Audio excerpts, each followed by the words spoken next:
Ma arvan, et meil on siin 3 stsenaariumi. Esimene on blokaadi jätkumine, mida president Trump on kaalunud ja tõsiselt mõelnud, sest see lämmatab Iraani majanduse. Kuid see ei too endaga kaasa kogu sõjapaketi, konflikti taaspuhkemist, rakette, ohvreid ja nii edasi. Ja kulusid, mis mõjutaksid ülemaailmset energiasituatsiooni.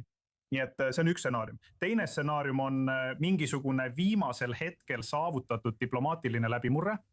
Ja 3. stsenaarium on konflikti taaspuhkemine. Kui see on konfliktide taaspuhkemine, siis kõik märgid viitavad sellele, et nad kaaluksid mingit kiiret ja jõulist lööki. See on mõeldud Iraani režiimi tõsiseks destabiliseerimiseks, selle energiataristu purustamiseks, võib-olla ka teiste strateegiliste sihtmärkide ründamiseks ja võib-olla isegi nafta ekspordimehhanismide kahjustamiseks. Kõik need sihtmärgid on nii-öelda mängus.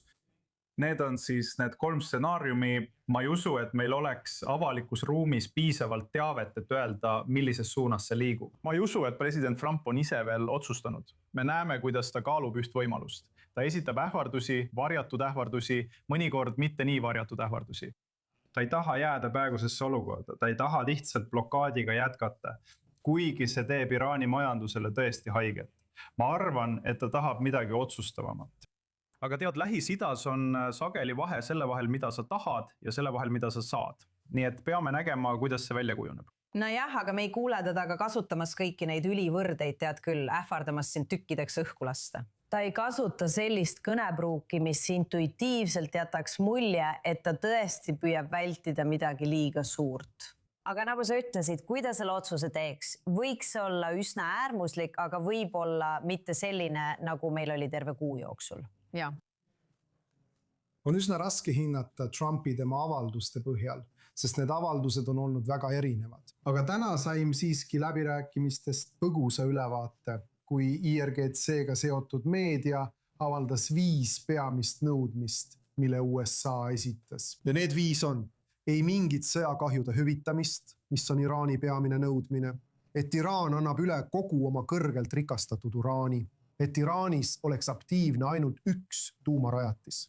Samuti seoses külmutatud varadega, mille vabastamist Iraan nõudis, ei vabastataks neist isegi 25%. Mis puudutab relvarahu teistel rinnetel, siis see sõltuks läbirääkimistest. Iraani nõudmised on sellest väga kaugel.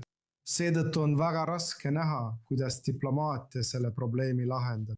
Ja seega praeguses olukorras nõustun Jaakovi arvamusega, et selline ebamäärane olukord ei ole Ameerika poolele otsuste tegemise selguse mõttes soodne. Iraanile väga ränk koorem ja Iraan ei lepi sellega, et status quo jääb püsima.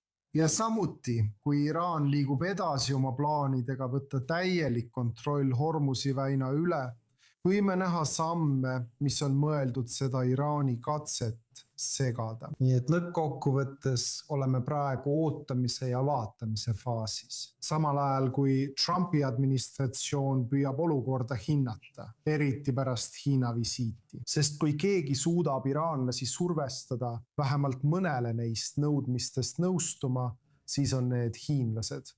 Ja kui hiinlased ei suuda seda teha või otsustavad mitte teha, siis pole muud võimalust, kui sõjalisi operatsioone taas alustada. Olgu see siis piiratud kujul, nagu Jaakov kirjeldas, või midagi ulatuslikumat. Kuid lõppkokkuvõttes diplomaatilise tee osas näib aeg otsa saavat, kuna kumbki pool ei ole praegu valmis teisele poolele tõsiseid järeleandmisi tegema. Mida võiks Hiina teha? Ja mida arvad, mida Trump võiks potentsiaalselt teha? Ma tean, et see on hüpoteetiline, aga kas ta oleks võinud Hiinale midagi lubada, mis motiveeriks neid Iraani küsimuses oma arvamust avaldama? Vaata, Hiina tahab, et naftavoog taastuks, et naftavool taas algaks. See on see, mida nad tahavad. See on selgelt nende eesmärk. Nad kannatavad, sest nad sõltuvad üsna tugevalt Iraani naftast. Ma ei ütleks, et nad on sõltuvad, aga ma ütleksin, et nad toetuvad sellele, sest nad saavad siiski naftat ka teistest allikatest. Aga asjaolu, et Hormuzi väin on suletud, tähendab, et nad ei saa enam ei Iraani naftat ega Saudi Araabia ja Kuveidi naftat, mida nad samuti suures koguses ostavad. See on nende majandusele suur löök. Tegelikult oli senine olukord Hiina jaoks üsna hea, sest Iraan müüs neile naftat soodushinnaga. Miks?